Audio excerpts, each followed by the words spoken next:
Hello friends, good morning. फिर से हाजिर हूँ बीटीएससी जेई का एक अपडेट लेकर। जैसा कि आप सबको पता है कि बीटीएससी में 40% का जो रिजर्वेशन था उसमें प्राइवेट के जो एसबीटी प्राइवेट के जो कैंडिडेट हैं उनको अलाउ किया गया है। तो उसके रिगार्डिंग चर्चाएं चल रही थी कि क्या होगा, क्या मतलब डिसीजन फिर से चेंज होगा या क्या, मतलब जो सरकार है वो रिव्यू फाइल करेगी। तो इस पे क्लियर हो गया है कि सरकार रिव्यू फाइल करेगी, क्योंकि सरकार उस 40% में कोई चेंजेस नहीं करने वाली है। अब आप लोग पूछेंगे कि मैं ऐसा क्यों बोल रहा हूँ। तो जैसा कि आप लोग को पता है कि वो जो डिसीजन आया हुआ था वो 19 तारीख के डेट में आया हुआ था। 19 मतलब डिसीजन रिजर्व था और 19 तारीख के डेट में उसका फैसला सुनाया गया था।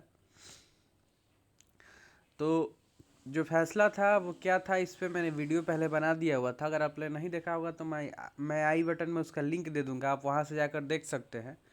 उस डिसीजन में एक गलती भी थी, और गलती ये थी कि उस डिसीजन में ये बताया गया था कि जो एसबीटी के प्राइवेट कॉलेज है उसमें भी जो एडमिशन का प्रोसेस है वो सेम है, सेम इंट्रेंस एग्ज़ाम होता है, तो वो गलत था। तो इन्हीं सब को लेकर सरकार रिव्यू फाइल करने वाली है।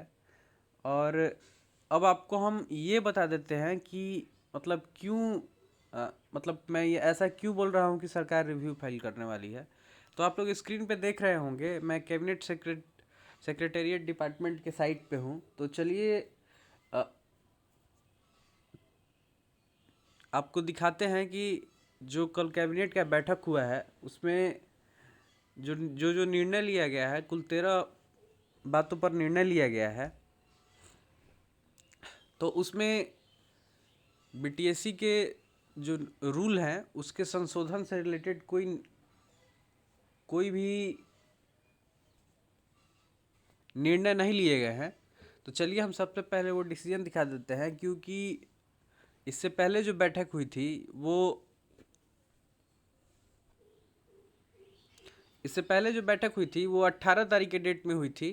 और आप लोग स्क्रीन पे देख रहे होंगे 18 को बैठक हुई थी। 18 के बाद सीधे 29 तारीख को मंत्री परिषद की बैठक हुई है। तो 18 को बैठक हुई थी और 19 को फैसला आया हुआ था कोर्ट का। तो 19 के बाद ये पहली बैठक थी, और इस बैठक में अगर सरकार को उस नियम में चेंजेस करने रहते तो सरकार उसके रिगार्डिंग कैबिनेट से उसको पास कराती, बट वैसा कुछ नहीं हुआ है। तो चलिए दिखला देते हैं कि कौन कौन से डिसीजन कल लिए गए हैं और उसमें बीटीएससी का है या नहीं है।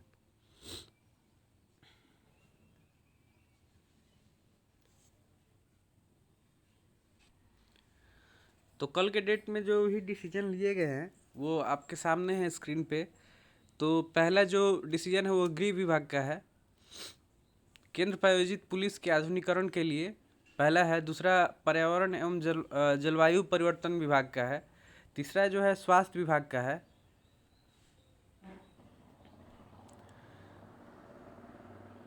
स्वास्थ्य विभाग में एएनएम के अंतर्गत राज्य लेकर स्वास्थ्य उपकेंद्र तक कार्यरत संविदा कर्मियों को 15,000 रुपये से अधिक मानदेय आहरित करते हैं का अधिकतम मानदेय 15,000 रुपये मानते हुए सभी संविदा कर्मियों को ईपीएफ स्कीम से आच्छादित करने की स्वीकृति।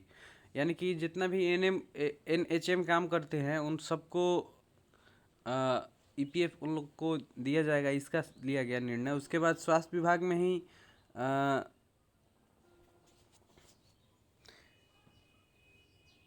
एक और डिसीजन लिया गया है, दंत विज्ञानी के 702 पदों के सृजन की स्वीकृति के लिए। तो ये भी एक नई वैकेंसी निकल कर आएगी। उसके बाद आपदा प्रबंधन विभाग में कोरोना से मृत व्यक्तियों के लिए लिया गया है। उसके बाद संसदीय कार्य विभाग का है, और अगला जो है वो अमीन का है, राजस्व एवं भूमि सुधार विभाग का। तो बिहार अमीन सह राजस्व कर्मचारी संवर्ग नियमावली 2022 का है। तो इसका मतलब 2022 का गठन के संबंध में तो पहले जो नियम था वो राजस्व एवं भूमि सुधार विभाग का, उसमें कुछ चेंजेस हुए होंगे, इसीलिए इसको दिया गया है। उसके बाद वित्त विभाग का है, वित्त विभाग का है, फिर नगर विकास एवं आवास विभाग का है। उसके बाद मंत्रिमंडल सचिवालय का है और स्वास्थ्य विभाग का है। कुल 13 निर्णय लिए गए हैं। इसमें बिहार तकनीकी सेवा आयोग से रिलेटेड कोई भी निर्णय नहीं लिए गए हैं। अगर सरकार को कोई चेंजेस करने रहते तो, क्योंकि ये डिसीजन आने के बाद पहली बैठक थी, तो इसमें ज़रूर निर्णय लिए जाते। तो ये क्लियर हो गया इससे कि जो भी 40% का कोर्ट ने डिसीजन दिया है उसके अगेंस्ट में सरकार रिव्यू फाइल करेगी। और अगर ऐसा होता है तो रिव्यू फाइल करने के बाद सरकार बहाली प्रक्रिया को आगे भी बढ़ा सकती है। चलिए देखते हैं अब आगे क्या होता है। यही आज का न्यूज़ था। तो आज का जो न्यूज़ था वो दो न्यूज़ था कि मतलब 40% के अगेंस्ट में सरकार कोर्ट में रिव्यू फाइल करेगी, ये क्लियर हो गया। और दूसरा चीज़ था कि जो राजस्व एवं भूमि सुधार विभाग में बिहार अमीन सह राजस्व कर्मचारी संवर्ग नियमावली था, उसको चेंज किया गया है और 2022 मतलब उसका गठन किया 2022 का गठन किया जाएगा और पहले का जो नियम था वो चेंज किया जाएगा। तो यही आज का न्यूज़ था। धन्यवाद।